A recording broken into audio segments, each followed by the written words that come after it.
ഭയങ്കരമായ നീലിയാണ്. ആർക്കായിരുന്നാലും ഒരു കാര്യം ചെയ്യണമെന്ന് വെച്ചാൽ ചെയ്തിരിക്കാം. വേണ്ടെന്ന് വെച്ചെങ്കിൽ ഈ നടക്കാത്ത ആരെയിരുന്നാലും വരാൻ താമസിക്കുന്നില്ല. മൊത്തത്തിൽ അവിടെ വെളിയിൽ വെച്ച് ഒതുക്കി വിട്ട് കളയും. പറഞ്ഞ് കല്യാണ് സാക്ഷി അമ്മയ്ക്ക് ഇതാണ്. അതാണ് കല്യാങ്കാടെന്നൊരു പേര് കിട്ടുന്നത്.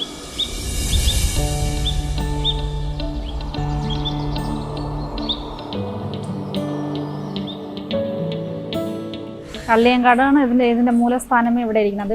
ഒരുപാട് കാര്യങ്ങൾ ഇവിടെ വന്ന് ഓരോ ആൾക്കാരും ഓരോ നേർച്ച ഇട്ടിട്ടുണ്ട്, ഓരോ കാര്യം നടന്നിട്ടുമുണ്ട്, നടത്തി കൊടുത്തോണ്ടിരിക്കുകയാണ്. നീലിയമ്മ വന്ന് ടൂറായിട്ട് വന്നത്, തിരുച്ചെന്തൂർ പോകാനായിട്ട് വന്നത്. അങ്ങനെ ഇരിക്കുമ്പോഴത്തേണെങ്കിൽ ബ്രാഹ്മണനായിട്ടാണ് ഇവിടെ കൊണ്ടുവന്നതാണെങ്കിൽ അമ്മയുടെ കഴുത്തിൽ കിടന്ന ആഭരണങ്ങളെല്ലാം എടുക്കാൻ വേണ്ടിയുള്ളത് ശ്രമിച്ച് അമ്മയ്ക്ക് ഒരു മയക്കം വന്ന് അമ്മ ഇതാണെങ്കിൽ അവൻ്റെ മടിയിൽ കയറി ഉറങ്ങി. മടിയിൽ നിന്നാണെങ്കിൽ താഴെ പിടിച്ച് കിടത്തിയിട്ട് വെള്ളം ചോദിച്ചപ്പം വെള്ളം കൊണ്ട് കൊടുത്തിട്ട് അവൻ്റെ മടി കിടന്ന് താഴെ കിടത്തിയിട്ടാണ് അമ്മയുടെ തലയുടെ പുറത്ത് തന്നെങ്കിൽ കല്ല് തൂക്കിയിട്ട് കൊന്ന സമയത്ത് കല്ലി ഉണ്ടായിരുന്നു. ആ കല്ലി ഇതാണെങ്കിൽ അമ്മ കണ്ണു തുറന്നപ്പോൾ കള്ളിച്ചെടികളായിരുന്നു. ആ കള്ളിച്ചെടിയെ നീയാണ് സാക്ഷിയെന്നും പറഞ്ഞിട്ട് അമ്മ അങ്ങനെയാണ് അത് പറഞ്ഞ് കല്ലിയാണ് സാക്ഷി അമ്മയ്ക്ക് ഇതാണെങ്കിൽ. അതാണ് കല്യാങ്കാടെന്നൊരു പേര് വിട്ടത്. അവിടെയാണ് അമ്മയെ കൊണ്ടുവന്നത്. പണ്ട് വന്ന് ഈ സ്ഥലം വന്ന് ഇങ്ങനെ ഇരുന്നത് മൊത്തം പാറയായിട്ടാണ് ഇരുന്നത്. അവിടെ വന്നതിലാണ് അമ്മയെ കൊണ്ടുവന്ന് ഇരുത്തിയതും അവരുടെ അടുത്ത് ഓരോ കാര്യങ്ങളും പറഞ്ഞും അവരെ ചതിക്കുകയും എടുക്കുകയും എല്ലാം ചെയ്തത് അവിടെ വെച്ചിരുന്നതാണ്. പിന്നെ അതിന് ശേഷം എന്ന് വെച്ചാൽ ഇത് അങ്ങനെ കിടന്നു. പിന്നെ ഓരോ ആൾക്കാരും വരും എടുക്കുക എന്ന് വെച്ചാൽ ആ സമയം ഭയങ്കര കൊടൂരായിട്ടിരുന്ന് ആരെയും വന്ന് ഇതിൻ്റെ അകത്ത് ഈ നടയിലെന്ന് പറഞ്ഞിട്ട് അടുപ്പിക്കുകയോ എടുക്കുകയോ ഒന്നും ചെയ്യില്ല. ആര് വന്നിരുന്നാലും ആ സമയം ഉടനെ തന്നെ. പിന്നെ ആണുങ്ങളെന്ന് പറയണത് ആരെയുമേ ഇതിൻ്റെ അകത്ത് ഇതാക്കൂല.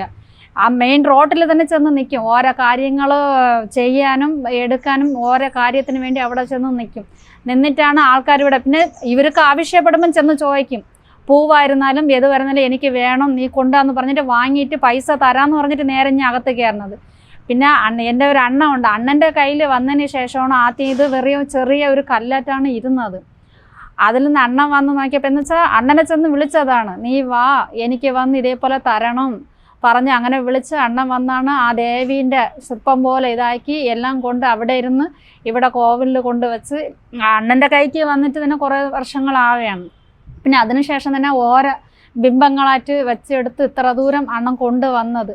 പക്ഷെ അവരെന്ന് വെച്ചാൽ നീലി എന്ന് വെച്ചാൽ അത്ര ഒരു ഭയങ്കരമായ നീലിയാണ്. ആർക്കായിരുന്നാലും ഒരു കാര്യം ചെയ്യണമെന്ന് വെച്ചാൽ ചെയ്തിരിക്കാം, അത്ര തന്നെ. അതിൻ്റെ കൂടുതൽ വേറെ ഒന്നുമില്ല. വേണ്ടെന്ന് വെച്ചെങ്കിൽ ഈ നടക്കാത്ത ആരെയിരുന്നാലും വരാൻ താമസിക്കുന്നില്ല.